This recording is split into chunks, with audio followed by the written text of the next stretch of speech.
Para saudara dan saudari yang Tuhan cintai, selamat pagi dan selamat bertemu lagi dalam renungan harian dari Paroki Santo Fransiskus Assisi Apio, edisi hari Selasa, tanggal 12 Mei 2026 dalam masa Paskah yang ke-6.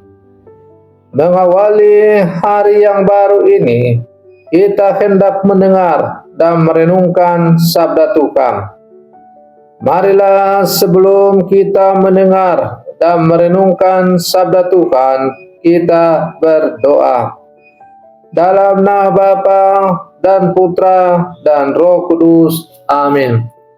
Allah Bapa yang penuh kasih, kami bersyukur atas anugerah hidup dan kesempatan baru hari ini. Di tengah kesibukan perjuangan dan kelemahan kami datang untuk mendengarkan sabda-Mu. Bukalah hati dan pikiran kami, agar kami mampu menangkap suara-Mu. Utuslah Roh Kudus-Mu untuk menuntun kami kepada kebenaran dan damai sejati. Bersabdalah ya Tuhan, kami siap mendengarkan. Terpujilah Engkau Bapa, Putra dan Roh Kudus, kini dan sepanjang segala masa. Amin. Dalam nama Bapa dan Putra dan Roh Kudus. Amin.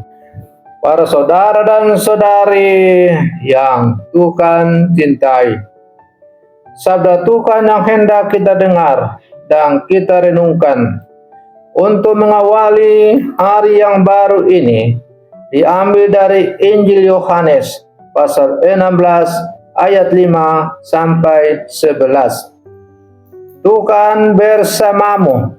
Inilah Injil suci menurut Yohanes. Dalam amanat perpisahannya, Yesus berkata kepada murid-muridnya, "Sekarang aku pergi kepada Dia yang telah mengutus aku, dan tiada seorang pun di antara kamu yang bertanya kepadaku, kemana engkau pergi? Tetapi karena aku mengatakan hal itu kepadamu, maka hatimu berduka cita. Namun benar yang kukatakan kepadamu adalah lebih berguna bagimu jika aku pergi. Sebab jikalau aku tidak pergi, penghibur tidak akan datang kepadamu. Sebaliknya, jikalau aku pergi, aku akan mengutus Dia kepadamu. Dan kalau penghibur itu datang, Dia akan menginsafkan dunia akan dosa, kebenaran dan penghakiman. Akan dosa karena mereka tetap tidak percaya kepadaku. Akan kebenaran karena aku pergi kepada Bapa, dan kamu tidak melihat aku lagi. Akan penghakiman karena penguasa dunia ini telah dihukum." Demikianlah sabda Tuhan. Para saudara dan saudari yang Tuhan cintai, dalam menjalani kehidupan ini, salah satu hal yang paling sulit diterima adalah perpisahan. Kita tidak mudah menerima ketika seseorang yang kita kasihi pergi meninggalkan kita. Ada rasa sedih, takut, bahkan bingung. Para murid Yesus mengalami perasaan itu.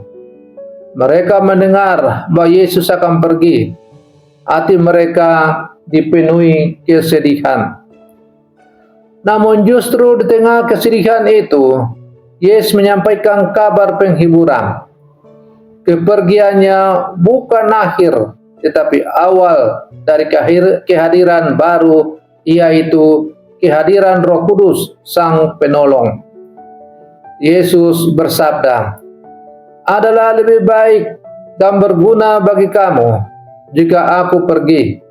Sebab jikalau aku tidak pergi, penghibur itu tidak akan datang kepadamu."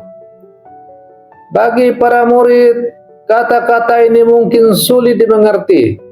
Bagaimana mungkin kehilangan Yesus justru membawa kebaikan? Seringkali dalam menjalani hidup ini, kita juga mengalami hal serupa. Dalam hidup ini ada peristiwa yang awalnya terasa menyakitkan, kehilangan orang tercinta, kegagalan rencana, pintu yang tertutup, masa sulit yang panjang. Tapi kita sering bertanya, mengapa ini terjadi? Namun waktu sering membuktikan bahwa Tuhan bekerja melalui cara yang tidak kita pahami. Dari luka Tuhan bisa melahirkan kekuatan. Dari kegagalan Tuhan bisa membuka jalan baru. Dari air mata Tuhan bisa menumbuhkan kedewasaan iman. Yesus menjanjikan Roh Kudus sebagai penghibur dan pembela. Roh Kudus hadir untuk menguatkan saat kita lemah, menegur saat kita salah, menerangi saat kita bingung, memberi damai saat kita gelisah. Yesus juga mengatakan bahwa Roh Kudus akan menyadarkan dunia tentang dosa, kebenaran, dan penghakiman. Artinya, Roh Kudus bekerja dalam hati manusia. Ia membuka mata batin kita untuk melihat mana yang benar dan mana yang salah. Ia membangunkan nurani yang tertidur. Kadang masalah terbesar bukanlah dosa besar, tetapi hati yang tidak lagi peka. Ketika orang menganggap salah sebagai biasa, kebohongan sebagai lumrah, dan kejahatan sebagai hiburan, disitulah dunia membutuhkan Roh Kudus. Para saudara dan saudari yang Tuhan cintai, melalui sabda Tuhan yang kita renungkan untuk mengawali hari yang baru ini, kita diajak untuk semakin merenung.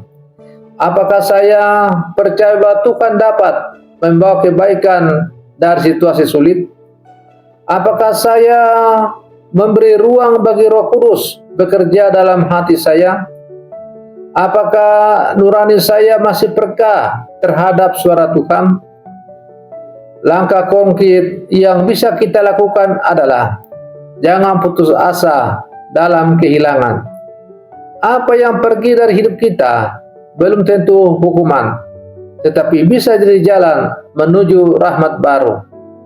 Mohon bimbingan Roh Kudus setiap hari. Sebelum bekerja atau memulai aktivitas, berdoalah, datanglah Roh Kudus, tuntunlah aku. Rawatlah kepekaan hati nurani kita.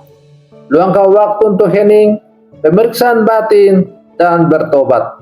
Dan terakhir, percaya pada waktu Tuhan. Tidak semua jawaban datang hari ini, tetapi Tuhan selalu bekerja. Yesus pergi bukan untuk meninggalkan, tetapi untuk menghadirkan Roh Kudus yang tinggal di hati kita. Kadang kita menangis karena sesuatu hilang, padahal Tuhan sedang menyiapkan sesuatu yang lebih dalam.